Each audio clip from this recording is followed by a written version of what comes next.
Welcome to civils only. Upcoming defence competitive exams के लिए शुरू किए गए क्रैश कोर्स का आज ही हमारा दूसरा पार्ट है। और इससे पहले हम एक पार्ट और डिस्कस कर चुके हैं, और जिस किसी ने भी उसे ना देखा हो तो उसका लिंक डिस्क्रिप्शन बॉक्स में दे दिया गया है, वो उसे वहाँ पे जाके देख सकते हैं।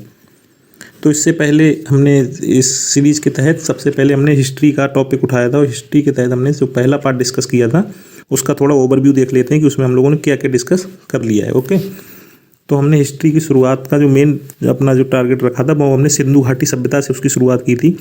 और सिंधु घाटी सभ्यता में हमने देखा था कि किस तरह से भारत के उत्तर पश्चिमी प्रांत में, उत्तर पश्चिमी क्षेत्र में, जहाँ पे सिंधु नदी और उसकी सहायक नदियाँ बहती हैं, सिंधु घाटी सभ्यता का किस तरह से विकास होता है। और हमने इसके साथ साथ ये भी जाना कि उस समय की इस परिपक्व अवस्था की जो भौगोलिक अवस्थिति थी वो कहाँ से कहाँ तक थी। इसके साथ साथ इसकी सामाजिक परिदृश्य के बारे में हमने देखा, इसके साथ साथ इसके राजनीतिक परिदृश्य के बारे में देखा, इसके साथ साथ इसके आर्थिक परिदृश्य के बारे में देखा, और इसके धार्मिक और सामाजिक सांस्कृतिक परिदृश्य के बारे में देखा। और इसके बाद हम लोगों ने इसके पतन के बारे में चर्चा की, और इसके पतन के लिए विभिन्न विभिन्न कारणों पर चर्चा की गई थी। और उसमें एक कारण ये भी था, जो सबसे ज़्यादा मान्य कारण है, कि ऐसा रहा होगा कि आगे चलकर आर्य लोगों का यहाँ पर आक्रमण हुआ होगा, और उनके आक्रमण के बाद इस क्षेत्र में जो एक नई सभ्यता या संस्कृति की जो शुरुआत होती है, यहाँ पे जो एक नई व्यवस्था आती है, उसी व्यवस्था को वैदिक सभ्यता या आर्य सभ्यता के रूप में जाना जाता है। ठीक है, तो इसी क्षेत्र में ऐसा अनुमान लगाया गया कि जो बाहर से आर्य जो लोग आए थे, उन्होंने यहाँ की जो मौजूद जो पहले से चली आ रही जो व्यवस्था थी, सिंधु घाटी सभ्यता के नाम से जाने जाने वाली, उसको पतित कर वहाँ पे अपने हिसाब से एक नई व्यवस्था का वहाँ पे आगमन किया, और इसको आर्य सभ्यता का नाम दिया। तो देखिए, अगर आर्य लोगों के बैकग्राउंड के बारे में बात की जाए तो सबसे पहली बात कि इसमें भी अलग अलग विद्वानों के अपने अलग अलग मत हैं। जैसे किसी का कहना है, जैसे प्रोफेसर मैक्स मूलर जी का कहना है कि जो आर्य थे ये मध्य एशिया के निवासी रहे होंगे। इसके साथ साथ बाल गंगाधर तिलक का कहना है कि ये उत्तरी ध्रुव से ये लोग आए होंगे। इसकी के साथ साथ दयानंद सरस्वती जी का कहना है कि ये लोग तिब्बत के निवासी रहे होंगे। ठीक है, तो अलग अलग लोगों ने आर्यों के बारे में, उनके जो मूल निवास स्थान के बारे में अपनी अपनी अलग अलग तरीके से व्याख्या की और अपनी अलग अलग तरीके से राय दी। लेकिन इन सभी में सबसे ज़्यादा मान्यता इस तथ्य को प्राप्त है कि आर्य लोग कहीं ना कहीं मध्य एशिया से आए होंगे, और इसके कुछ प्रमाण भी उपलब्ध हैं। जैसे 1400 ईस्वी पूर्व के एक बोगजकोई अभिलेख, बोगजकोई, इसको एशिया माइनर भी कहते हैं इस प्लेस को, वहाँ से एक अभिलेख प्राप्त हुआ है। और उस अभिलेख में जो इनके वैदिक जो सभ्यता थी, इसके जो प्रमुख देवता थे, जैसे इंद्र, मित्र और वरुण, इन देवताओं का उस अभिलेख में उल्लेख किया गया है। तो उस अभिलेख के माध्यम से ऐसा अनुमान लगाया जाता है कि कहीं ना कहीं आर्य लोग ईरान से होकर भारत में आए होंगे। इस तथ्य से रिलेटेड एक और भी साक्ष्य है, जिसमें कहा गया है कि जो ऋग्वेद की जो अनेक बातें हैं वो ईरानी भाषा के एक जो प्राचीनतम ग्रंथ था, जिसका नाम अवेस्था था, उससे मिलती जुलती हैं। तो इन दोनों साक्ष्यों के आधार पर इस तथ्य को ज़्यादा प्रमाणित और सही माना जाता है कि कहीं ना कहीं जो आर्य लोग थे वो मध्य एशिया से ही आए होंगे। तो ये तो हमने आर्य लोगों के आगमन की बात कर ली। अब चलिए आज के हम सेशन में सबसे पहले इस बात पर चर्चा करते हैं कि आज के हम सेशन में क्या क्या डिस्कस करने जा रहे हैं। तो चलिए देख लेते हैं कि आज के इस सेशन में हम लोग क्या क्या डिस्कस करने जा रहे हैं। तो इसमें सबसे पहले हम ऋग्वैदिक काल और उत्तर वैदिक काल, जिसको दोनों को मिला के जो हम इसी को वैदिक सभ्यता के नाम से भी जानते हैं, सबसे पहले हम इसकी चर्चा करेंगे। इसके बाद हम देखेंगे कि किस प्रकार से सिंधु घाटी सभ्यता के लोग वैदिक आर्यों से किन किन मामलों में भिन्न थे। मतलब हम इन दोनों के बीच जो लोग थे, इन दोनों के बीच अंतर की हम लोग पड़ताल करेंगे। इसके आगे इस समय प्रचलित महत्वपूर्ण शब्दावली और उनके अर्थ के बारे में हम चर्चा करेंगे। और इस समय जो कुछ महत्वपूर्ण यज्ञ होने लगे थे, उन यज्ञों के बारे में कुछ जानकारी हासिल करेंगे। इसी के साथ साथ होने वाले प्रमुख दर्शनों और उनके प्रवर्तकों की चर्चा करेंगे। इसके साथ ही साथ ऋग्वैदिक कालीन जो प्रमुख नदियां थीं, उनके आधुनिक क्या नाम थे, उस समय उनको किस नाम से जाना जाता था, इस बारे में हम लोग चर्चा करेंगे। और इसके साथ ही साथ हम फाइनली 6ठी शताब्दी ईसा पूर्व के, मतलब जो वैदिक सभ्यता है, इस सभ्यता में एक जो इसके पतन के साथ जो भारत में एक नई व्यवस्था का जो उदय हो रहा है, उस व्यवस्था का हम जिक्र करेंगे। तो हम लोग आज ऋग्वैदिक काल से लेके भारत में 6ठी शताब्दी ईसा पूर्व के भारत तक की चर्चा करने जा रहे हैं। तो चलिए आज हम अपना सेशन स्टार्ट करते हैं। तो हमारे सेशन का जो सबसे पहला टॉपिक है वो है ऋग्वैदिक काल। ठीक है। अच्छा, और हम इसमें क्या करेंगे, देखिए क्या रहता है कि एग्जाम में कई बार क्या रहता है इन दोनों के बीच, जैसे सिंधु घाटी सभ्यता, ऋग्वैदिक काल या उत्तर वैदिक काल, इन सभी बीच क्या होता है, कभी कभी कॉम्परेटिव क्वेश्चन पूछ लिए जाते हैं। तो हम इन दोनों ही टॉपिक को, मतलब ऋग्वैदिक काल और उत्तर वैदिक काल को एक साथ डिस्कस करेंगे। और इस तरह से डिस्कस करने से हमको जो सबसे बड़ा फायदा होगा वो ये होगा कि हम दोनों को एक ही साथ ना केवल उनके प्रमुख पहलुओं के आधार पर चर्चा कर सकेंगे, बल्कि उसके साथ ही साथ हम उनका तुलनात्मक अध्ययन भी कर पाएंगे, क्योंकि हम लोग एक ही साथ दोनों टॉपिक को पढ़ेंगे ताकि तुलनात्मक अध्ययन बेहतर रूप से हो पाए। और इसके तहत हम लोग इसके सामान्य पृष्ठभूमि के बारे में जानेंगे वैदिक सभ्यता की, और इसके जानकारी के स्रोतों के बारे में जानेंगे कि हाल इनके बारे में जानकारी हमको किन किन सोर्सों से प्राप्त होती है। इसके बाद हम लोग यहाँ के राजनीतिक परिदृश्य को देखेंगे। इसके बाद हम लोग यहाँ के आर्थिक परिदृश्य को देखेंगे। इसके बाद यहाँ के सामाजिक सांस्कृतिक परिदृश्य को देखेंगे। फिर हम इसके धार्मिक परिदृश्य को देखेंगे, और यहाँ पर हम लोग फिर इसके पतन और यहाँ पे एक नई व्यवस्था की शुरुआत को देखेंगे। ठीक है, तो चलिए हम लोग अब अपना सेशन स्टार्ट करते हैं। तो सबसे पहले हम वैदिक सभ्यता, या जिसे आर्य सभ्यता भी कहा जाता है। अच्छा, इसे आर्य सभ्यता क्यों कहा जाता है, क्योंकि यहाँ पे जो इस सभ्यता का जो विकास हुआ था वो किसके द्वारा किया गया था, आर्यों के द्वारा किया गया था, इसीलिए इसको आर्य सभ्यता के नाम से भी जाना जाता है। तो सबसे पहले हम इसके भौगोलिक विस्तार की बात करेंगे। तो देखिए, जहाँ पे सिंधु घाटी सभ्यता का विकास हुआ था वहीं पे आर्य सभ्यता का विकास हुआ। और शुरुआत में ये जो आर्य लोग थे ये पंजाब और हरियाणा के क्षेत्र तक, कुरुक्षेत्र तक ही लगभग ये सीमित थे। लेकिन आगे चलकर उत्तर वैदिक काल में क्या हुआ था कालांतर में कि ये लोग नए नए क्षेत्र, अपनी शक्तियों का मतलब विस्तार करते गए, राज्य को गंगा यमुना के दोआब तक फैला लिया। तो इनका साम्राज्य उत्तर वैदिक काल तक आते आते गंगा यमुना के दोआब तक हो गया था। तो ये तो हमने इनके भौगोलिक परिदृश्य की झलक देखी कि इनकी सभ्यता का विस्तार कहाँ से कहाँ तक था। अब चलिए अब हम इन लोगों के सामान्य परिचय पे देख लेते हैं। देखिए, जो उत्तर वैदिक काल की जो अवधि है उसको 1000 से 600 ईसा पूर्व माना जाता है, और जो ऋग्वैदिक काल है उसकी अवधि को 1500 से 1000 ईसा पूर्व मान लिया जाता है। और देखो, इस पे हम लोगों ने कल भी चर्चा की थी कि ये जो भी हिस्ट्री में टाइम पीरियड डिसाइड किए गए हैं इसके कोई ना कोई मायने हैं। जैसे जब भी कोई नई व्यवस्था की शुरुआत होती है या उस व्यवस्था में कोई नए तत्व शामिल होते हैं तो वहीं से नए पीरियड को नाम दे दिया जाता है। क्यों? क्योंकि वहाँ इस तरह से हमको किसी भी टॉपिक के, मतलब पूरे हिस्ट्री के अध्ययन में सुविधा मिलती है। जैसे सिंधु घाटी सभ्यता से पहले तांबे का उपयोग होता रहा था भारत में, और उससे भी पहले जो पाषाण संस्कृति थी उसमें केवल पत्थर का उपयोग होता था। तो जो पत्थर का उपयोग होता था उसको हम लोग पाषाण संस्कृति कहते थे। इसके बाद जो पत्थर के उपयोग के बाद जब तांबे का उपयोग होने लगा, धातु का जो युग आ गया था, उसको फिर क्या कह दिया गया था, ताम्र पाषाण संस्कृति कह दिया गया था। और इसके आगे चलकर जब तांबा और टिन मिला के जब कांसा बनाने की विधि जब सिंधुवासी सीख गए थे और वो लोग कांसा के उपयोग से परिचित हो गए थे, उसके उपयोग से जो नई क्रांति आई थी और उससे वहाँ पे जो एक नई व्यवस्था का जो उद्भव हुआ था, तो उससे हम लोगों ने क्या कह दिया था, उसको कांस्ययुगीन सभ्यता का नाम दिया। और इसी के साथ आगे चलकर क्या होता है, जो उत्तर वैदिक काल है, यहाँ से एक भारत में बहुत बड़ा टर्निंग पॉइंट आता है लोहे की खोज के साथ।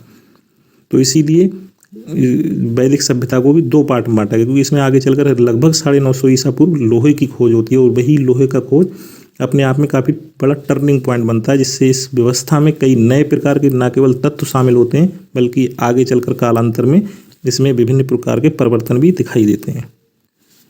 और ऋग्वैदिक काल, उत्तर वैदिक काल, ये दोनों ही काल मेनली ग्रामीण संस्कृति पे आधारित माने जाते हैं। और इससे पहले जो हम लोगों ने सिंधु घाटी सभ्यता को पढ़ा था वो क्या थी, वो एक नगरीय सभ्यता थी। तो वो नगरीय सभ्यता थी, वो क्या है, ग्रामीण।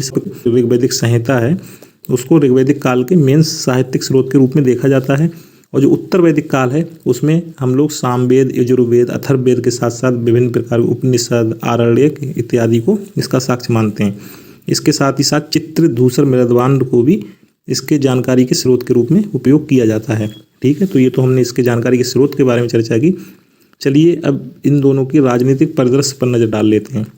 तो देखिए क्या हुआ था, शुरू में जब लोग ये आके यहाँ पे बसे थे तो इन लोगों ने अपने आप को छोटे छोटे कबीलाओं में बसाना शुरू कर दिया था। ठीक है, ये लोग छोटे छोटे ग्रुप में बस गए थे और उन्हीं ग्रुप को क्या कहा गया था, कबीला कहा गया था।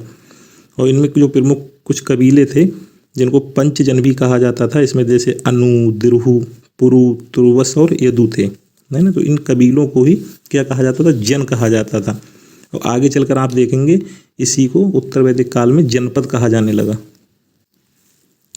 और ऋग वैदिक काल में जो राज्य का मूल आधार था वो परिवार था, और परिवार के मुखिया को ही कुलप या गृहपति कहा जाता था। और कुलों के आधार पर ही क्या होता था, किसी ग्राम का निर्धारण होता था, और इसी के प्रमुख को ग्रामणी कहा जाता था। ठीक है। और अनेक ग्रामों के समूह को, मतलब विभिन्न गांवों के समूह को बिस कहा जाता था, और इसके जो प्रमुख रहते थे, मतलब विभिन्न गांवों से मिलकर जो बिस बनता था, इसके प्रमुख को बिसपति कहा जाता था। ठीक है। और बिस से ही जन का निर्माण होता था, जिसकी हम लोगों ने भी चर्चा की थी। और इस जो एक प्रकार का कबीलाई संगठन था, और इसके प्रमुख को जनपति कहा जाता था। ठीक है। तो ये इनकी एक तरह की राजनीतिक व्यवस्था थी, जिसका मूल आधार तो कुल या परिवार था, और इसका जो शीर्ष आधार था वो क्या था, जन या कबीला था। ठीक है। और इसमें क्या था, इस समय जो ऋग वैदिक काल था उसमें सभा, समिति और विधत, इन 3 संस्थाओं का उल्लेख मिलता है। और इन संस्थाओं को आज की जो कैबिनेट समिति है उनके रूप में हम लोग देख सकते हैं। इनका मेन काम रहता था, जो शासक है उनको क्या कहना, विभिन्न कामों में उनको सलाह प्रदान करना। और ऋग वैदिक काल में इन तीनों समिति, सभा, समिति और विधत में जो एक इम्पॉर्टेंट बात थी वो ये थी, इसके में महिलाओं की एक सक्रिय भागीदारी देखने को मिलती थी। और इस समय जो भूमि का स्वामित्व रहता था वो किसके पास था, वो जनता में निहित था। और इस समय कोई भी स्थायी सेना का अभाव देखा जाता है, मतलब ये ऐसा नहीं कहीं भी साक्ष्य मिलते हैं कि इन लोगों के पास, शासक जो रहते थे उस समय, उनके पास कोई स्थायी सेना रही होगी, बल्कि वो क्या करते थे, समय आने पर इन्हीं कबीलाओं से जो लोग थे उनकी सहायता लेते थे और उनको सेना के रूप में उनका उपयोग करते रहे थे। अब चलिए उत्तर वैदिक काल की जो राजनीतिक व्यवस्था पर कुछ नज़र डाल लेते हैं। तो देखिए ऋग वैदिक काल और उत्तर वैदिक काल को अगर सिंपली टर्म में हम लोग देखें तो कह सकते हैं कि ऋग वैदिक काल एक लिबरल फेज था, जबकि उत्तर वैदिक काल में क्या हुआ, उन्हीं चीज़ों में, उन्हीं व्यवस्थाओं में एक जटिलता आने लगी थी। और यही जटिलता कहीं ना कहीं इस व्यवस्था के पतन और नई व्यवस्था के उदय का कारण बनी, जिसको हम लोग आगे चलकर चर्चा करेंगे। तो उत्तर वैदिक काल में पूरी तरह से जो पहले राजतंत्रात्मक और गणतंत्रात्मक दोनों तरह की शासन प्रणाली मौजूद थी, और कहीं ना कहीं गणतंत्रात्मक शासन प्रणाली प्रभावी थी। वहीं उत्तर वैदिक काल में क्या होता है, राजा जो शासक वर्ग था, क्योंकि यहाँ पे क्या होती है, लोहे की खोज हो जाती है। लोहे की खोज होने से क्या होता है, जो शासक है, राजा है, उसको कहीं ना कहीं लोहे से बने हथियार उपकरण की उपलब्धता होती है, और उस वह और भी ज़्यादा मजबूत बन जाता है। तो यहाँ पे राजतंत्रात्मक शासन को प्रभावी रूप में देखा जाता है, और यहाँ पर चलकर राजा का पद वंशानुगत हो गया था। इसी के साथ साथ क्या हुआ, लोहे की खोज और व्यापार वाणिज्य में जो बढ़ावा मिला था इस समय आके, इससे क्या हुआ, जो क्षेत्रीय स्तर पर भी लोग मजबूत होना शुरू हो गए, और इससे क्षेत्रीय राज्यों का उदय होना शुरू हुआ। और इस समय राजा को विभिन्न प्रकार की उपाधियों से नवाजा जाने लगा, जैसे इनको सम्राट, एकराट और अधिराज आदि प्रकार की उपाधियाँ दी जाने लगीं। और जो पहले जो पूर्व में व्यवस्था चली आ रही थी, जो सभा, समिति और विधत जैसी व्यवस्था, उनमें क्या आई, उनमें गिरावट आई। और विधत को तो पूरी तरह से समाप्त कर दिया गया था, और सभा और समिति में महिलाओं की भागीदारी वर्जित हो गई थी।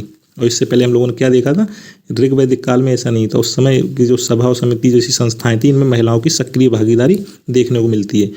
और इस समय क्या हुआ, राजा की शक्ति में वृद्धि होने के साथ अब राजा सर्वे सर्वा हो गया, मतलब वो न्याय का सर्वोच्च अधिकारी हो गया, जिसको जैसा चाहता था वैसा न्याय दे सकता था। और इस समय ब्राह्मणों की शक्ति में, मतलब ब्राह्मणों के जो सामाजिक व्यवस्था में उनका जो स्थान था, उसमें भी काफ़ी वृद्धि हुई, और उनको मृत्युदंड नहीं दिया जाता था।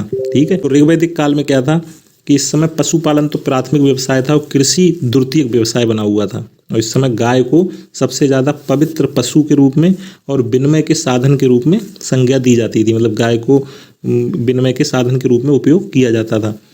और यहाँ से ये लोग क्या थे, ये लोहे से परिचित नहीं थे। और जो व्यापार वाणिज्य था इस समय का ऋग वैदिक काल में, इसमें पड़ी, एक जो समुदाय था, पड़ी का ही अधिकार था। और समाज में विभिन्न प्रकार के वर्ग मौजूद थे, जिसमें बढ़ई, रथकार, बुनकर, चर्मकार और कुमार इत्यादि शामिल हैं, है ना। तो इस प्रकार से हमने इसका आर्थिक परिदृश्य देखा। आप देखिए जो उत्तर वैदिक काल है उसमें क्या क्या परिवर्तन आ रहे हैं इसके आर्थिक परिदृश्य में। देखिए यहाँ पे जो प्राथमिक इनका व्यवसाय था ऋग वैदिक काल में, वो क्या था, वो पशुपालन था। लेकिन उत्तर वैदिक काल में जो प्राथमिक व्यवसाय था वो कृषि हो गया। और कृषि क्यों हो गया, क्योंकि लोहे की खोज होने से क्या हुआ, कृषि से संबंधित बहुत से जो उपकरण जरूरत पड़ती कृषि में, उनकी भी हम क्या हुई, उनका विकास शुरू हुआ, और जिससे कृषि में उपज को बढ़ावा मिला। और यही कृषि में उपज को बढ़ावा मिलने से आगे चलकर व्यापार और वाणिज्य को बढ़ावा मिला, और व्यापार और वाणिज्य में बढ़ावा मिलने से ग्रामीण संस्कृति आगे चलकर शहरी संस्कृति में परिवर्तित भी हुई। और यहाँ पे अब क्या हुआ, जटिलताओं के बढ़ने का क्रम शुरू हो गया। अब यज्ञ में गायों की आहुति देना शुरू हो गया, और जबकि गाय को क्या हुआ, ऋग्वैदिक काल में बहुत ही पूजनीय पशु माना जाता था, उसकी पूजा की जाती थी, लेकिन उत्तर वैदिक काल में उसको कहीं ना कहीं आहुति के रूप में भी गाय का यूज किया जाने लगा। तो इससे भी जो इनकी जो व्यवस्था थी वो काफ़ी डगमगाई, क्योंकि इसका बड़े पैमाने पर समाज के लोगों द्वारा विरोध किया गया था। और इस समय तक आते आते विभिन्न प्रकार के सिक्कों का भी प्रचलन देखने को मिलता है। वैसे तो सामान्य जो व्यापार रहा होगा उसमें कहीं ना कहीं ये वस्तु विनिमय की ही प्रणाली कंटिन्यू बनी हुई थी, लेकिन कुछ सिक्कों जैसे निष्क, शतमान और किरसलल जैसे सिक्कों का भी जिक्र मिलता है। और यहाँ पे ये लोग लोहे से परिचित हो गए थे, और इसी के साथ साथ व्यापार में विविधता आई, और फिर धातु शिल्प और वस्त्र निर्माण उद्योग को भी महत्ता मिली। ओके। और इस समय केवल वैश्य लोग ही कर चुकाते थे, मतलब उत्तर वैदिक काल में कर चुकाने का दायित्व केवल और केवल वैश्य लोगों पर ही थोप दिया गया था। और जो शूद्र थे, शूद्रों को तीनों वर्गों की सेवा करने का व्यवसाय सौंप दिया गया था। मतलब यहाँ पे जटिलताएं धीरे धीरे क्या हो रहा है, दिख रही हैं कि जटिलताएं बढ़ती जा रही। अब चलिए हम लोग इसके सामाजिक पहलू पर नज़र डाल लेते हैं। तो देखिए जो समाज था, ये चाहे ऋग्वैदिक काल हो उत्तर वैदिक, दोनों ही समाज पितृसत्तात्मक समाज ही थे, जिनमें पिता मुखिया होते थे, घर के मुखिया जो है पुरुष होते थे पिता। और जब हमने जो हड़प्पा सभ्यता देखा, वहाँ कहीं ना कहीं मातृ सत्तात्मक समाज की तरफ ज़्यादा झुकाव देखने को मिलता है। और यहाँ पर संयुक्त परिवार की भी अवधारणा देखने को मिलती है। अच्छा, और जो महिलाओं की अगर स्थिति की बात की जाए तो ऋग्वैदिक काल में महिलाओं की स्थिति काफ़ी अच्छी थी तुलनात्मक रूप से, और उत्तर वैदिक काल में क्या होता है, महिलाओं की स्थिति में भी गिरावट देखने को मिलती है। जैसे बाल विवाह, सती प्रथा और पर्दा प्रथा जैसी कुप्रथाओं का ऋग्वैदिक काल में अभाव है। इस तरह की कुप्रथाएं वहाँ पे मौजूद नहीं है। इसी के साथ साथ ऋग्वैदिक काल में विधवा विवाह की भी अनुमति थी। और यहाँ पे वर्ण व्यवस्था की उपस्थिति के तो साक्ष्य मिलते हैं ऋग्वैदिक काल में, लेकिन ये जो वर्ण व्यवस्था थी ये काफ़ी नॉर्मल थी, और जो भी व्यवसाय था वो जन्म पे आधारित नहीं था बल्कि कर्म पे आधारित था। ठीक है।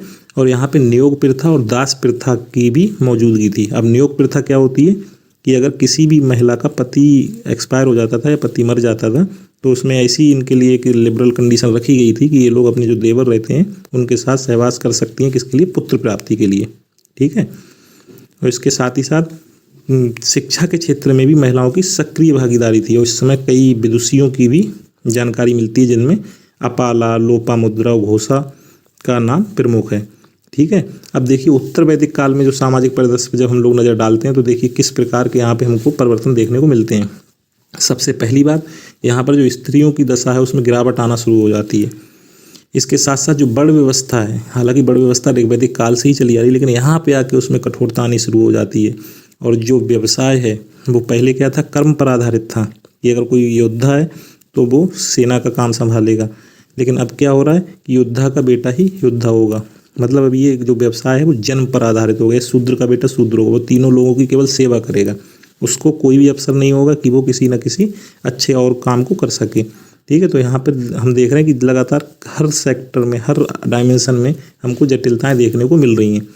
इसी के साथ साथ क्या किया गया, जो शूद्र थे इनके लिए उपनयन संस्कार को प्रतिबंधित कर दिया गया, और यहीं से इन्हें शूद्रों को हीन और अपात्र मानने की प्रथा की शुरुआत देखने को मिलती है, क्योंकि इन लोगों को यहाँ पे कई तरह के फाउंडेशन लगा दिए। जैसे कहा गया कि यही कर भी यही देंगे, उच्च जो तीनों वर्ग हैं, ब्राह्मण, क्षत्रिय, वैश्य, उन तीनों की सेवा भी शूद्र ही करेंगे। तो यहाँ से कहीं ना कहीं देखने को हमको ये मिल रहा है कि इनको एक प्रकार से हीन माना जाने लगा है।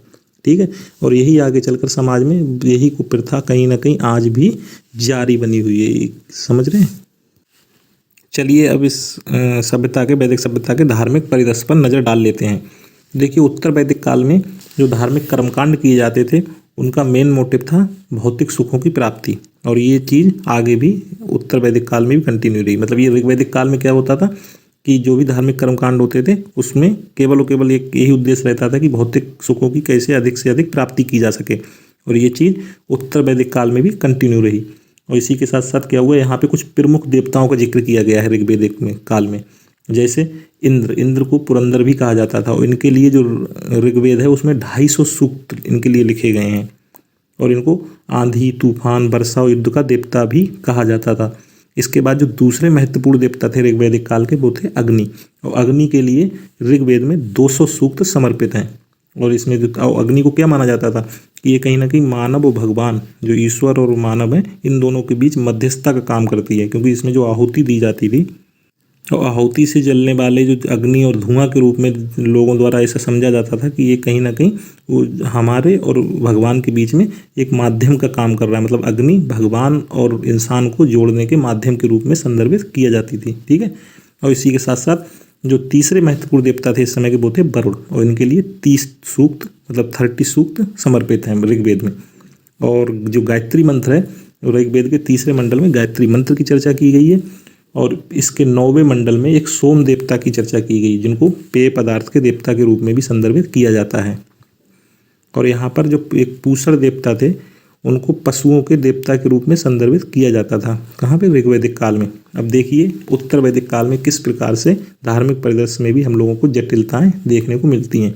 इस समय क्या हुआ कि धार्मिक श्रेणियों का उदय होना शुरू हो गया था। मतलब विभिन्न प्रकार के जो पहले जन थे वो अलग अलग धार्मिक श्रेणियों में बंटना शुरू हो गए, और यहीं से जाति व्यवस्था की नींव मानी जाती है। यहीं से जाति व्यवस्था की शुरुआत को भी माना जाता है, क्योंकि यही जो विभिन्न धार्मिक श्रेणियों में जो लोग बट गए थे, इन्होंने पर्टिकुलर अपने आप को जातियों में व्यवस्थित किया। और जो इस समय आके जो व्यवसाय था, वो व्यवसाय क्या हो गया था? आनुवांशिक हो गया था। मतलब अब जन्म के आधार पर कोई व्यक्ति व्यवसाय नहीं, मतलब कर्म के आधार पर कोई व्यक्ति कोई व्यवसाय नहीं कर रहा है, बल्कि वो जन्म के आधार पर माना जाता था कि कोई व्यक्ति पर्टिकुलर व्यवसाय करेगा।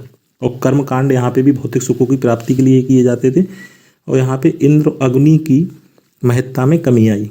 और यहाँ पे जो सबसे ज़्यादा जो महत्वपूर्ण देवता उत्तर वैदिक काल के माने जाते हैं, वो प्रजापति माने जाते थे, जिनको सृजन का देवता भी कहा जाता था।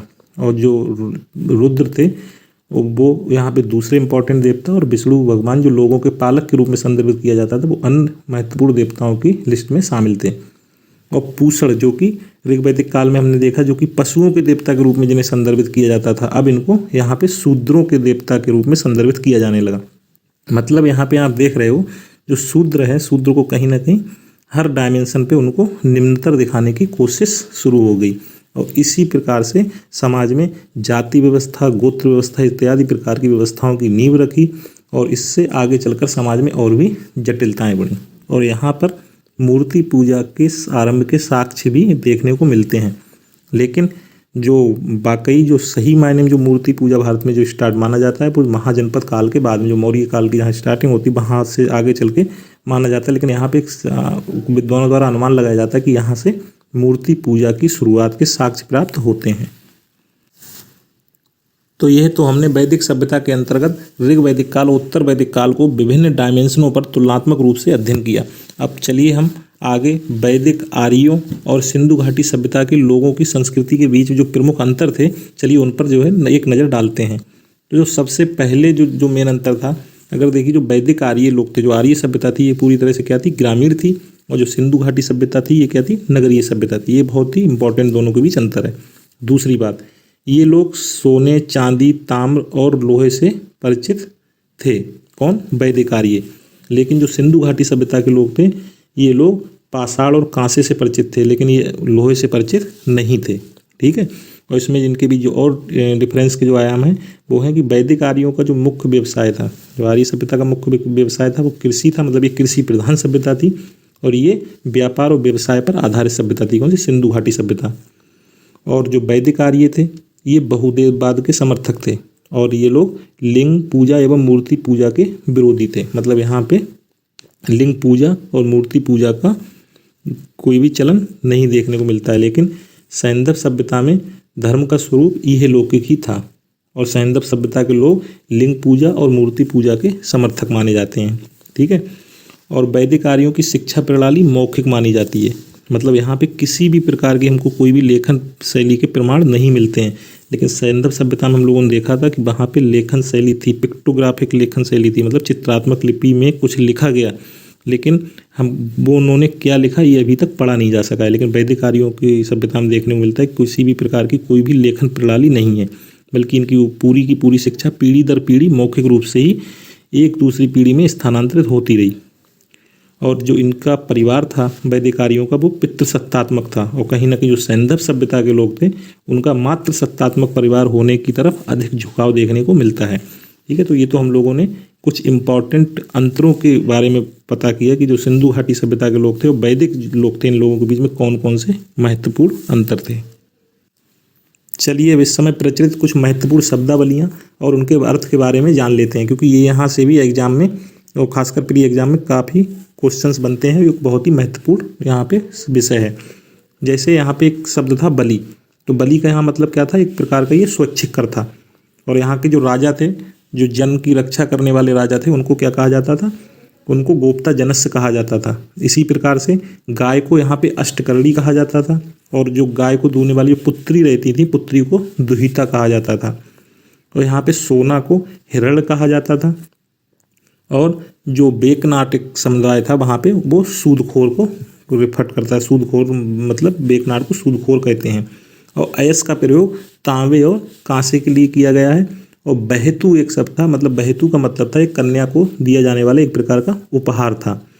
और अमाजु ऐसी कन्या होती थी जो आजीवन अविवाहित रहती थी। और भिषज शब्द का उपयोग वैध के लिए किया गया था। ठीक है, तो ये कुछ इंपॉर्टेंट शब्दावलियाँ हैं, इनसे रिलेटेड ये चार्ट जो कि एग्जाम के पॉइंट ऑफ व्यू से बहुत ही इंपॉर्टेंट है। चलिए अब आर्य सभ्यता में होने वाले कुछ महत्वपूर्ण यज्ञ पर नज़र डाल लेते हैं। और ये देखिए, जो भी हम लोग ये चार्ट में ये जो भी जिस तरह से डिस्कस कर रहे हैं, ये ओवरऑल एग्जाम के पर्सपेक्टिव से एक एक पॉइंट बहुत ही इंपॉर्टेंट है। ठीक है, तो इनको बहुत ही ध्यान रखे जाने की आवश्यकता है। तो देखो यहाँ पे जो महत्वपूर्ण जो यज्ञ होते थे उसमें जैसे राजसूय यज्ञ एक था, तो ये राजा के राज्याभिषेक से संबंधित, राज्याभिषेक से संबंधित था। इसी प्रकार से एक अश्वमेध यज्ञ होता था। तो अश्वमेध यज्ञ में क्या होता था कि जो भी राजा, कोई जो बलशाली राजा थे, जो प्रभावशाली राजा थे, वो अपनी सीमा में वृद्धि के लिए घोड़ा को स्वतंत्र छोड़ दिया करते थे।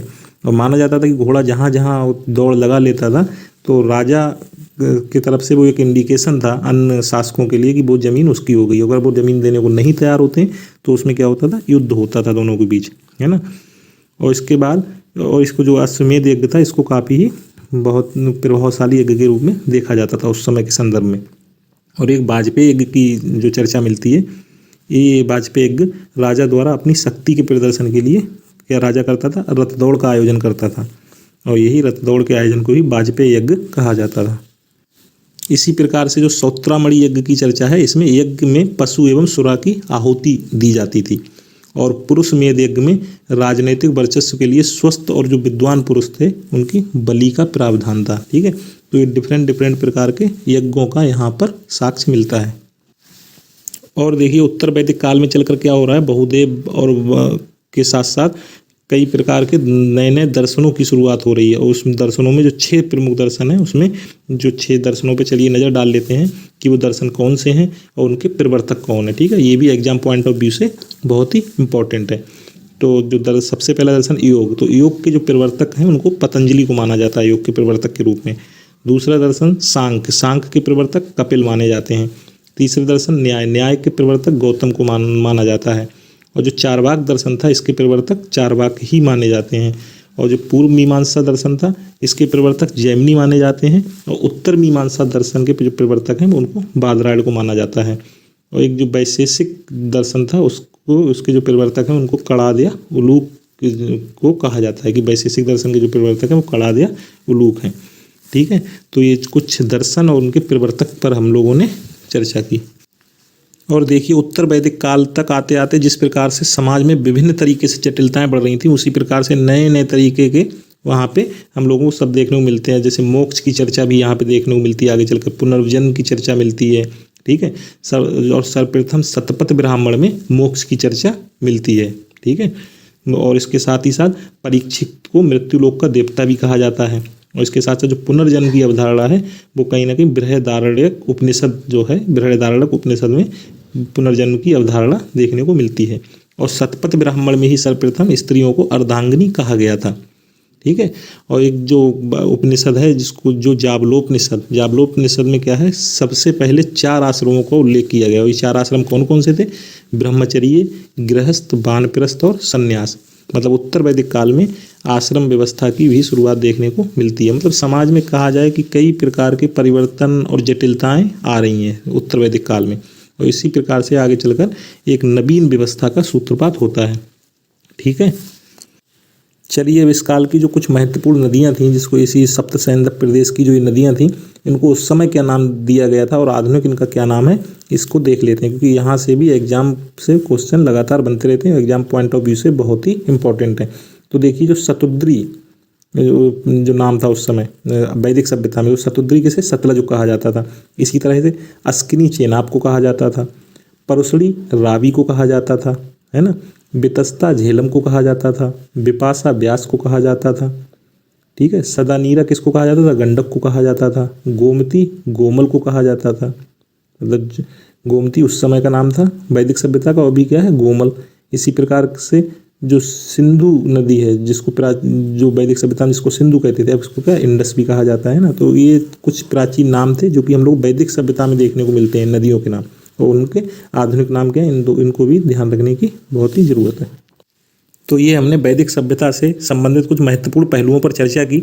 अब चलिए हम वैदिक सभ्यता के बाद जो यहाँ पे भारतीय उपमहाद्वीप में उत्तर पश्चिमी क्षेत्र व्यवस्था की शुरुआत हो रही है, एक नई व्यवस्था का उदय हो रहा है, उसको देखते हैं। तो देखिए क्या हुआ था, उत्तर वैदिक काल में जितनी प्रकार की नई नई जटिलताएं हम लोगों ने देखी, मतलब सामाजिक क्षेत्र में, आर्थिक क्षेत्र में, राजनीतिक क्षेत्र में, इन सभी जटिलताओं का कहीं ना कहीं परिणति किस रूप में हुई, एक नई व्यवस्था के उदय के रूप में हुई।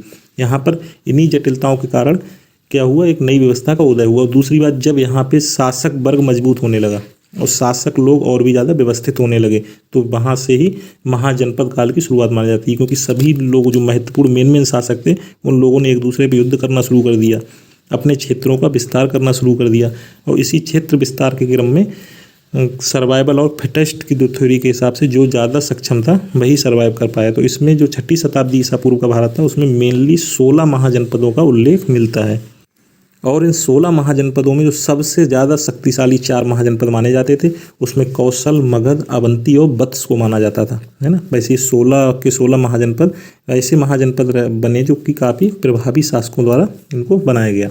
और हमने देखा था कि ऋग्वैदिक काल में क्या था कि कबीलाई व्यवस्था के प्रमुख, कबीलाई जो व्यवस्था थी उसके प्रमुख का क्या कहा जाता था, जन कहा जाता था। मतलब ये कबीलाई जो समाज था, इसको जन के रूप में परिभाषित किया जाता था। वहाँ पे जो मतलब समाज की जो यूनिट थी वो जन कही जाती थी। इसके बाद उत्तर वैदिक काल में क्या हुआ, ये समाज की यूनिट और भी सशक्त हुई, और यहाँ पे राजा भी और ज़्यादा मतलब जो शासक होते थे, शासक वर्ग भी सशक्त हुआ। इसी जन को क्या कहा जाने लगा, उत्तर वैदिक काल में जनपद कहा जाने लगा।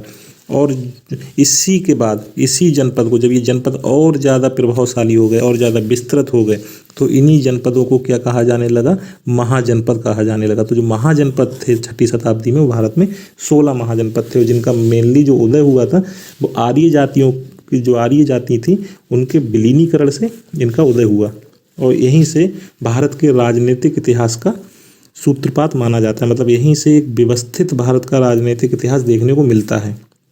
और उत्तर वैदिक और आगे चलकर क्या हुआ, देखिए अगर महाजनपदों की बात अगर करें तो एक ही ऐसा महाजनपद था जो दक्षिण भारत में देखने को मिलता है, क्योंकि अधिकांश जो भी महाजनपद जो बने वो सभी के सभी उत्तर भारत में देखने को मिलते हैं। और ये महाजनपद कौन सा था, अस्मक नाम का महाजनपद था, जो गोदावरी नदी के किनारे पर स्थित था। और इन महाजनपदों में बज्जी और मल्ल ऐसे महाजनपद थे जहाँ पे गणतंत्रात्मक व्यवस्था थी, जबकि बचे हुए सभी जो जनपद थे, महाजनपद थे, उनमें राजतंत्रात्मक व्यवस्था प्रचलित थी। तो चलिए अब इन महत्वपूर्ण जो महाजनपद थे, 16 महाजनपदों का उदय हुआ है। ये महाजनपद वर्तमान, इनकी राजधानी क्या थी, वर्तमान में ये किस क्षेत्र में अवस्थित है, इन पर नज़र डाल लेते हैं, क्योंकि ये भी एग्जाम पॉइंट ऑफ व्यू से बहुत ही इंपॉर्टेंट टॉपिक है। यहाँ से हमेशा एग्जाम में क्वेश्चन बनते रहते हैं। ये महाजनपद कहाँ पे थे, इनकी राजधानी क्या थी, ठीक है।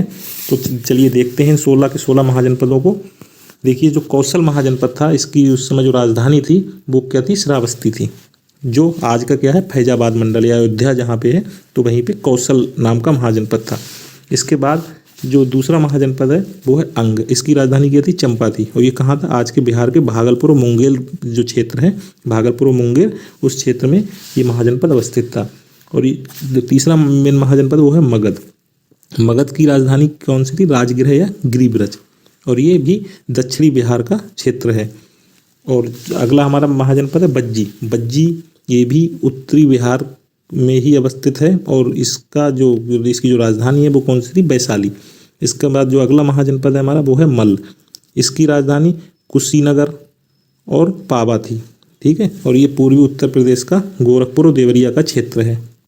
और इसी के साथ साथ जो हमारा अगला महाजनपद जैसे चेदी, तो इसकी राजधानी कहाँ थी? सुक्तिमती। ये आधुनिक बुंदेलखंड का क्षेत्र है। इसके बाद जो अगला महाजनपद है हमारा वो है काशी, और काशी की राजधानी कहाँ थी? वाराणसी। इसी के साथ साथ जो अगला हमारा है वो है पांचाल। तो पांचाल दो भागों में विभाजित था। तो जो उत्तरी पांचाल था उसकी राजधानी अहिच्छत्र थी, और जो आज का वर्तमान का रामनगर और बरेली का क्षेत्र है। और जो दक्षिणी पांचाल था उसकी राजधानी काम्पिल्य थी, जो वर्तमान का फर्रुखाबाद का क्षेत्र है। ठीक है, इसके बाद जो अगला महाजनपद है वो है सूरसेन, और सूरसेन की राजधानी कौन सी थी? मथुरा, जो कि आधुनिक ब्रजमंडल का क्षेत्र है। अगला महाजनपद हमारा मत्स्य, और मत्स्य की जो राजधानी थी महाजनपद की वो विराटनगर थी, और ये वर्तमान में कहाँ पड़ता है? अलवर, मतलब राजस्थान, भरतपुर में अलवर नामक स्थान इससे संदर्भित माना जाता है। और जो हमारी अगला महाजनपद है वो है अवंती, और इसकी राजधानी उत्तरी उज्जैनी थी, मतलब अवंती की भी राजधानी उत्तरी अवंती की उज्जैनी थी, और दक्षिणी की माहेश्मती थी। हमारा अगला महाजनपद है अस्मक। अस्मक भाई जो दक्षिण भारत का एकमात्र महाजनपद, और इसकी राजधानी पोतना या पोटली थी, और ये दक्षिण भारत का एकमात्र महाजनपद है। इसके बाद हमारा अगला महाजनपद है कम्बोज। इसकी राजधानी राजपुर या हाटक थी, और कम्बोज कहाँ था? कश्मीर के क्षेत्र में। इसके बाद हमारा अगला महाजनपद है गांधार, और ये कहाँ था? ये तक्षशिला, मतलब इसकी गांधार जो है इसकी राजधानी तक्षशिला थी, और ये वर्तमान के पेशावर तथा रावलपिंडी क्षेत्र जो वर्तमान में कहाँ है? पाकिस्तान में है, ये वहाँ से संबंधित है। और हमारा अगला महाजनपद है कुरु। इसकी राजधानी इंद्रप्रस्थ थी, और इंद्रप्रस्थ मतलब वर्तमान का कहाँ का क्षेत्र? मेरठ तथा दक्षिण पूर्व हरियाणा। तो ये हम लोगों ने 6ठी शताब्दी ईसा पूर्व को जो महत्वपूर्ण जो 16 महाजनपदों का उदय हुआ था, उन 16 महाजनपद और उनकी राजधानी और वर्तमान में उनकी अवस्थिति के बारे में चर्चा की। और देखिए, जब भी इस तरह के टॉपिक हम लोग पढ़ते हैं तो इसको ऐसा नहीं कि हिस्ट्री में पढ़ रहे तो इसमें मैप का बिल्कुल यूज, हिस्ट्री को भी ज्योग्राफी से जोड़ के अगर हम लोग पढ़ें तो कहीं ना कहीं काम आसान हो जाता है। जैसे ये 16 के 16 महाजनपद अगर हम बार बार मैप की ही सहायता से देखते रहेंगे तो इससे ये रहेगा कि जो वर्तमान में अगर हम आ जाए अचानक से जो एग्जाम में क्वेश्चन आ जाते हैं कि ये प्लेस वर्तमान के किस क्षेत्र से संबंधित है, तो उसमें हम लोगों को कहीं ना कहीं कम समस्या का सामना करना पड़ेगा। जैसे अगर बार बार मैप में देखोगे तो अस्मक अगर आपको नीचे ही दिखाई दे रहा है, तो अगर एग्जाम में कभी आता है कि अस्मक क्या वर्तमान के कश्मीर में था, तो एकदम से माइंड कहीं ना कहीं क्लिक करता है, नहीं अस्मक तो काफ़ी दक्षिण में दिखाई दे रहा है, तो वो वहाँ कैसे हो सकता है। इसी के साथ साथ जैसे ये कम्बोज हमने पढ़ा था, तो कम्बोज कहाँ? वो बिल्कुल उत्तर में दिखाई दे रहा था, जिसकी राजधानी कहाँ? राजपुर या हाटक है। तो अगर वो आ जाए एग्जाम में, अगर आ जाते हैं मिलान करने के लिए जो क्वेश्चन, तो उसमें अगर वो कहीं पूर्वी भारत में से बिहार का क्षेत्र दे दे तो वहाँ पे माइंड क्या करेगा? माइंड एकदम से क्लिक करेगा, नहीं इसको तो हम लोगों ने मैप में ऊपर देखा था। और ऐसे खाली किताब से पढ़ेंगे तो उसमें क्या रहता था, कई बार क्या होता है कि वो चीज़ें उस तरह से माइंड में पिक्चराइजेशन फॉर्म में नहीं कवर हो पाती है ना। तो जितना भी हम लोग पिक्टोग्राफिक मैनर में चार्ट से, है ना, या फिर इस तरह की नई नई टेक्निक से अगर इस तरह की फैक्ट्स पे ज़्यादा नज़र डालेंगे तो ये फैक्ट्स जो हैं ये हमको लंबे समय तक याद रखने में सहायता रहेगी, है ना। और एक जो इम्पॉर्टेंट बात कि जो सबसे पहला जो विश्व का गणतंत्र माना जाता है वो वैशाली के लिच्छवी गणराज्य को माना जाता है। मतलब ऐसा माना जाता है कि वैशाली का जो लिच्छवी गणराज्य था वो विश्व का प्रथम गणतंत्र था, और ये बज्जी संघ की राजधानी भी थी, जो कि लगभग 500 ईसा पूर्व में इसके अस्तित्व को माना जाता है। ठीक है, तो आज के सेशन में हम लोगों ने इस वैदिक सभ्यता मतलब आर्य सभ्यता से लेके 6ठी शताब्दी के भारत तक, मतलब लगभग हम लोगों ने 1000 साल के इतिहास को इस अपने सेशन में कवर किया। और वो भी हम लोगों ने इन सभी बातों का भी ध्यान रखा कि सेशन को टाइमली बाउंड मैनर में इसको कंप्लीट कर लिया है, क्योंकि क्या है कि इतने लंबे टॉपिक को हम लोगों ने काफ़ी कम समय में कवर करने की कोशिश की। अब देखिए जो आगे के जो नेक्स्ट इसी तरह से जो भी पार्ट हिस्ट्री के बचे हुए हैं हम लोग इसी तरह से उसको आगे भी डिस्कस करेंगे। Okay, thank you.